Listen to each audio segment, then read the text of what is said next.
الحمد للہ رب العالمین والصلاة والسلام علی سید الانبیاء والمرسلین اما بعد فاعوذ باللہ من الشیطان الرجیم بسم اللہ الرحمن الرحیم۔ الحمدللہ ماہ محرم الحرام کی بابرکت ساعتیں ہمارے درمیان جلوہ افروز ہیں، اور یہ وہ بابرکت مہینہ ہے کہ جس کو دیگر کئی فضیلتوں کے ساتھ اہل بیت اطہار سے بھی ایک خاص نسبت حاصل ہے، اور اسی ضمن میں انشاءاللہ الرحمن آج شان اہل بیت اطہار بزبان صحابہ کرام کے انوار سے ہم کچھ کلام کرنے کی سعادت حاصل کریں گے۔ حضرت زید بن ارقم رضی اللہ تعالیٰ عنہ سے روایت ہے کہ نبی رحمت صلی اللہ علیہ وسلم نے ارشاد فرمایا کہ میں تمہارے درمیان دو چیزیں چھوڑ کر جا رہا ہوں، اگر انہیں مضبوطی سے تھام لوگے یا ان کی اتباع کرو گے تو تم کبھی گمراہ نہیں ہوگے۔ پہلی چیز قرآن اور دوسری چیز اہل بیت۔ ہم اس دور کے اندر دیکھتے ہیں کہ بعض طبقات ایسے ہیں جو صحابہ کرام علیہم الرضوان کا ذکر بہت شان و شوکت سے کرتے ہیں، لیکن اہل بیت اطہار کا ذکر اس انداز سے نہیں کرتے، اور کچھ لوگ ایسے ہیں جو اہل بیت کے ذکر خیر کے اندر بہت زیادہ غلو کر جاتے ہیں، اور ایسا محسوس ہوتا ہے کہ صحابہ کرام علیہم الرضوان کی شان کے اندر وہ کوئی ایسا کلام کر رہے ہیں جو کہ مناسب نہیں۔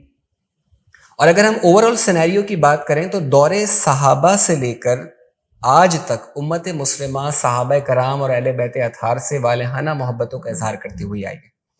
اہل بیت اطہار کے اعتبار سے دیکھتے ہیں تو تمام ائمہ کرام، مجتہدین، اولیاء کرام ان نفوس قدسیہ سے اپنی والہانہ محبت کا اظہار کرتے ہوئے نظر آتے ہیں، اور کیوں نہ کریں کہ یہ وہ ہستیاں ہیں جو نبی رحمت صلی اللہ علیہ وسلم کے گھر والوں میں سے ہیں، اور جن سے محبت کرنا یہ ایمان کے اور اسلام کے ایک بنیادی اصولوں میں سے ہے۔ اور خود جس طریقے سے آپ کے سامنے میں نے عرض کیا کہ نبی رحمت علیہ السلام نے ارشاد فرمایا کہ اہل بیت سے محبت کرنا، ان کی اتباع کرنا ایسا ہے کہ تم گمراہی سے بچو گے۔ اچھا، اس اعتبار سے میں آپ کے سامنے ایک پہلے بات عرض کرنا چاہتا ہوں کہ صحابہ اور اہل بیت کا آپس میں کنیکشن کیا تھا۔ حضرت عائشہ صدیقہ رضی اللہ تعالی عنہا سے پوچھا گیا کہ سرکار علیہ الصلوۃ والسلام عورتوں میں سب سے زیادہ محبت کس سے کرتے تھے؟ تو فرمایا حضرت فاطمہ الزہرا سے۔ پھر پوچھا کہ مردوں میں کس سے کیا کرتے تھے؟ تو فرمایا کہ فاطمہ کے شوہر حضرت علی سے۔ اور دوسری روایت کے اندر سیدہ فاطمہ الزہرا سلام اللہ علیہا سے پوچھا گیا کہ حضور علیہ الصلوۃ والسلام عورتوں میں کس سے محبت کرتے تھے؟ فرمایا عائشہ صدیقہ سے۔ اور فرمایا مردوں میں کس سے کرتے تھے؟ تو فرمایا کہ عائشہ کے والد حضرت ابوبکر سے۔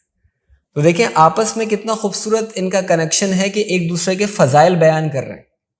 اور اسی ضمن کے اندر انشاءاللہ ہم آگے چل کے اہل بیت اطہار، چونکہ اس آج کے پروگرام کو خاص نسبت بھی حاصل ہے تو ہم اہل بیت اطہار کے اعتبار سے اس کو کنٹینیو کرتے ہیں۔ حضرت ابوبکر صدیق رضی اللہ تعالیٰ جن کے بارے میں یہ مسلمہ عقیدہ ہے کہ افضل بعد الانبیاء بالتحقیق، یعنی کہ انبیاء کے بعد بشر میں سب سے افضل شخصیت، افضل البشر بعد الانبیاء بالتحقیق۔ حضرت ابوبکر صدیق رضی اللہ تعالیٰ عنہ کے سامنے جب اہل بیت کا ذکر کیا جاتا تو آپ بہت زیادہ خوش ہوتے، اور ایک مقام پر آپ نے فرمایا کہ حضور علیہ الصلوۃ والسلام کی قرابت داروں سے محبت کرنا مجھے اپنے قرابت داروں اور رشتہ داروں سے محبت کرنے سے زیادہ عزیز ہے۔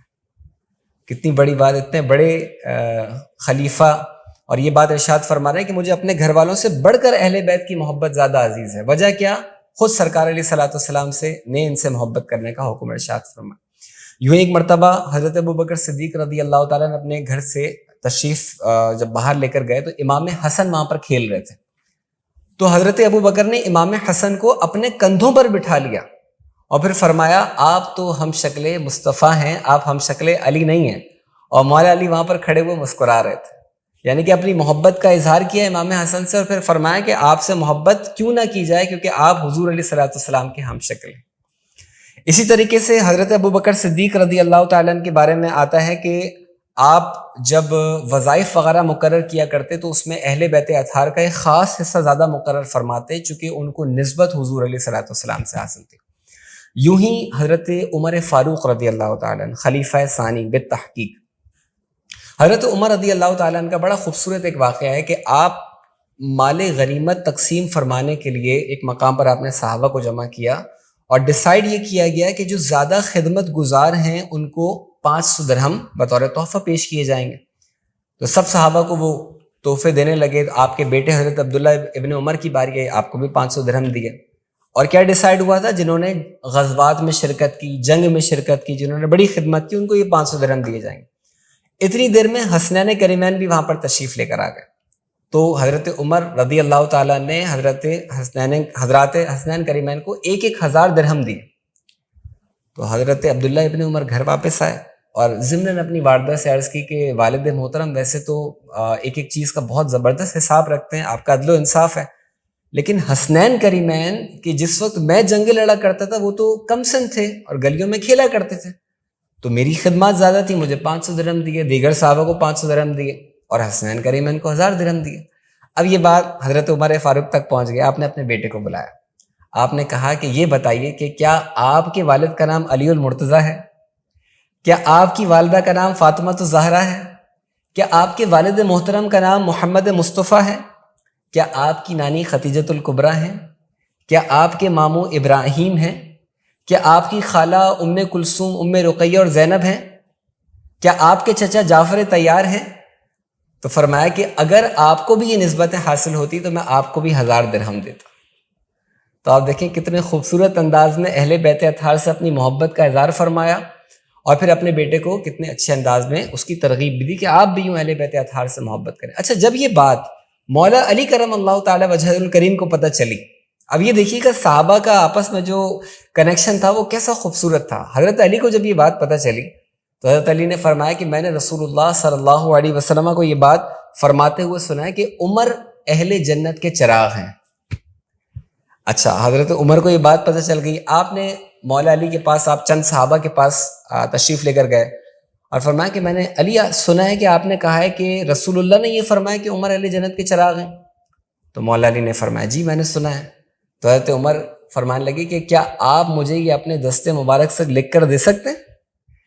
تو حضرت علی نے کہا جی میں بالکل لکھ کر دے سکتا ہوں. اور پھر آپ نے لکھ کر دیا کہ میں نے رسول اللہ صلی اللہ علیہ وسلم سے سنا, ان کو جبرائیل علیہ الصلوۃ والسلام نے اللہ کا یہ پیغام دیا کہ حضرت عمر اہل جنت کے چراغ ہیں. پھر حضرت عمر نے وصیت فرمائی کہ جب میرا انتقال ہو جائے تو اس تحریر کو میری قبر کے اندر رکھ دینا, اور یوں ہی کیا گیا. تو دیکھیں صحابہ کی محبت, اور پھر آپس میں جب حضرت علی نے یہ فرمایا کہ ہاں میں نے حضور علیہ الصلوۃ والسلام سے سنا ہے, تو بطور تصدیق عمر فاروق رضی اللہ تعالیٰ عنہ, خلیفہ ثانی, خود اتنی بڑی شخصیت, لیکن مولا علی سے فرما رہے ہیں کہ آپ مجھے یہ لکھ کر دے دیں کہ واقعی حضور نے یہ فرمایا. اسی طریقے سے ایک اور موقع پہ حضرت علی کرم اللہ تعالی وجہ الکریم گورنمنٹ کچھ ایشوز کے اوپر کلام کر رہے تھے, اور کچھ کبار صحابہ وہاں پر موجود تھے. تو آپ کے بیٹے حضرت عبداللہ ابن عمر وہاں پر آئے, تو حضرت عمر رضی اللہ تعالیٰ نے کہا بھائی کسی کو بھی اندر آنے کی اجازت نہیں ہے کیونکہ بہت اہم میٹنگ چل رہی ہے, تو آپ بھی باہر انتظار کریں. تو آپ باہر انتظار کرنے لگے. اتنی دیر میں امام حسن ملاقات کرنے کے لیے آئے, تو دیکھا کہ باہر دروازے پہ آپ کے فرزند کھڑے ہیں. کہا کہ حضرت عمر سے ملاقات کرنی ہے. تو امام حسن نے یہ نہیں کہا کہ بابا نے منع کیا کہ کوئی اندر نہیں آئے, بلکہ حضرت عبداللہ ابن عمر نے کیا فرمایا کہ حضرت عمر اندر بزی ہیں لیکن آپ جا سکتے ہیں, آپ کے لیے کوئی مسئلہ نہیں, آپ جا سکتے ہیں, آپ کے لیے مسئلہ نہیں. لیکن امام حسن نے سوچا کہ نہیں ابھی کوئی امپورٹنٹ ٹاسک چل رہے ہوں گے, میں بعد میں مل لوں گا. آپ نے کہا میں ظہر کی نماز کے بعد مل لوں گا. چلے گئے. حضرت عمر باہر آئے تو حضرت عبداللہ ابن عمر نے بتایا کہ حضرت امام حسن آئے تھے. آپ نے فرمایا آپ نے اندر نہیں بھیجا ان کو؟ کہ میں نے عرض کی تھی لیکن وہ چلے گئے. پھر حضرت عمر گئے اور نماز کے بعد ملاقات کی, تو کہا کہ آپ ملنے آئے تھے, آپ اندر تشریف لے آتے. تو حضرت امام حسن نے کہا مصروف تھے اور آپ کے بیٹے خود باہر کھڑے ہوئے, تو میں نے سوچا جب بیٹا اندر نہیں گیا تو میں کیا کروں. تو اس وقت پھر حضرت عمر نے بات فرمائی کہ ان کے والد محترم کا نام علی المرتضیٰ نہیں ہے, ان کے نانا محمد مصطفیٰ نہیں ہے, آپ کو جب ملنا ہو آپ بغیر اجازت آ جایا کر. تو دیکھیں اتنے بڑے ایک خلافت کے منصب پہ فائز اور اتنے کارے خلافت کی اہم ذمہ داریاں, لیکن کیا فرما رہے ہیں کہ آپ کے لیے کوئی ہرڈل نہیں ہے, you can come at any time. یہ محبت تھی حضرت عمر فاروق رضی اللہ تعالیٰ عنہ کی صحابہ اہل بیت اطہار کے ساتھ. یوں ہی حضرت عبداللہ ابن مسعود رضی اللہ تعالیٰ عنہ سے ایک بڑی خوبصورت روایت ہے. آپ فرماتے ہیں کہ آل رسول کی ایک دن کی محبت 1 سال کی عبادت سے بڑھ کر ہے. ایک دن کی محبت آل رسول سے 1 سال کی عبادت سے بڑھ کر ہے. کیسا خوبصورت جملہ. یوں ہی روایات کے اندر آتا ہے کہ حضرت عمر اور حضرت عثمان رضی اللہ تعالیٰ عنہم آپ ایک مرتبہ تشریف لے جا رہے تھے تو حضور علیہ الصلوۃ والسلام کے چچا حضرت عباس رضی اللہ تعالیٰ عنہ وہاں سے گزر رہے تھے، تو دونوں یہ صحابہ کرام اپنے گھوڑے سے نیچے تشریف لے آئے اور حضرت عباس رضی اللہ تعالیٰ عنہ کے گھوڑے کی لگام تھام لی اور پھر آپ کو گھر تک چھوڑ کر آئے۔ تو ایسا ادب کہ آل رسول میں سے کوئی جا رہا ہے تو اپنے گھوڑوں سے نیچے آ گئے اور آپ کے گھوڑے کی آل پکڑ کر آگے چلے گئے۔ یوں ہی ایک روایت کے اندر آتا ہے کہ حضرت زید بن ثابت رضی اللہ تعالیٰ آپ ایک مرتبہ ایک مقام سے گزر رہے تھے تو حضرت عبداللہ ابن عباس رضی اللہ تعالیٰ کا وہاں سے گزر ہوا، آپ نے ان کے گھوڑے کو روکا اور گھوڑے سے نیچے اتارا اور آپ کا ہاتھ چوم کر، یعنی کہ حضرت عبداللہ ابن عباس نے حضرت زید بن حارث کا ہاتھ چوما اور پھر فرمایا کہ ہمیں حکم دیا گیا ہے کہ اپنے علماء سے محبت کا یوں اظہار کریں۔ تو فوراً حضرت زید بن ثابت نے حضرت عبداللہ ابن عباس کا ہاتھ چوما اور فرمایا ہمیں حکم دیا ہے کہ اہل بیت اطہار کی یوں تعظیم کر۔ تو دیکھیں ایک طرف وہ فرما رہے کہ علماء کی عزت یوں کرنی چاہیے، آل رسول اتنی بڑی نسبت ہے، فرما رہے علماء سے محبت یوں کرو، اور آپ نے فوراً فرمایا کہ ہمیں حکم دیا گیا کہ اہل بیت سے محبت یوں کرو۔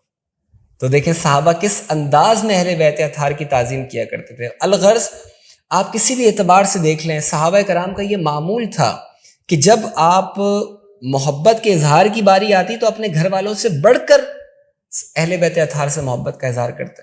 یوں ہی حضرت امیر معاویہ رضی اللہ تعالیٰ عنہ کے بارے میں آتا ہے کہ جب کسی مجلس میں حضرت علی کا ذکر ہوتا تو آپ فرماتے کہ علی کو جو علم اللہ رب العزت نے عطا فرمایا ہے اس کی کوئی مثال نہیں ملتی، یعنی کہ وہ محبت کا یوں اظہار کر رہے تھے کہ علی کو باب العلم جو کہا جاتا ہے رضی اللہ تعالیٰ عنہ، وہ واقعتاً یوں ہے کہ آپ کو علم کے اندر بہت زیادہ کمال حاصل ہے۔ اور جب آپ اہل بیت اطہار کے لیے کوئی گفٹ وغیرہ بھیجتے تو روایات کے اندر یہ آیا کہ کئی مرتبہ وہ ہزاروں دینار سے بھی تجاوز کر جاتے، تو اتنی آپ محبت کیا کرتے تھے اہل بیت اطہار سے۔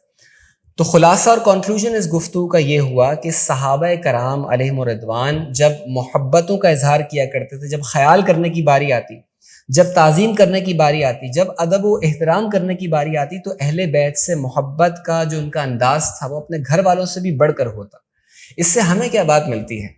اور اس دور کے اعتبار سے بہت اہم نقطہ ہے کہ صحابہ کرام حضور کے در والے ہیں اور اہل بیت اطہار حضور کے گھر والے ہیں، اور اہل محبت کا جو قرآن اور حدیث کی تعلیمات کا اندازہ رکھتا ہو، جسے قرآن و حدیث کی تعلیمات کے اوپر عمل کرنے کا اندازہ ہو، اس کے لیے تقاضا یہ ہے کہ وہ در والوں سے بھی محبت کرے اور گھر والوں سے بھی محبت کرے۔ ایسا نہ ہو کہ جب صحابہ کرام کی تعظیم کرنے لگے تو اہل بیت اطہار کو چھوڑ دیا جائے، اور جب اہل بیت اطہار سے محبت کے اوپر گفتگو کی جائے تو پھر صحابہ کرام کے اوپر شب و ستم کیا جائے۔ نہیں، بلکہ دونوں کی تعظیم کرنا یہ اسلام کی بنیادی اصولوں میں سے۔ اللہ رب العزت کی بارگاہ میں دعا ہے کہ ہم نے جو باتیں سنی اس میں جو باتیں سمجھ کر عمل کرنے والی ہیں اس پر عمل کرنے کی توفیق مرحمت فرمائے، آمین۔ وآخر دعوانا ان الحمد للہ رب العالمین۔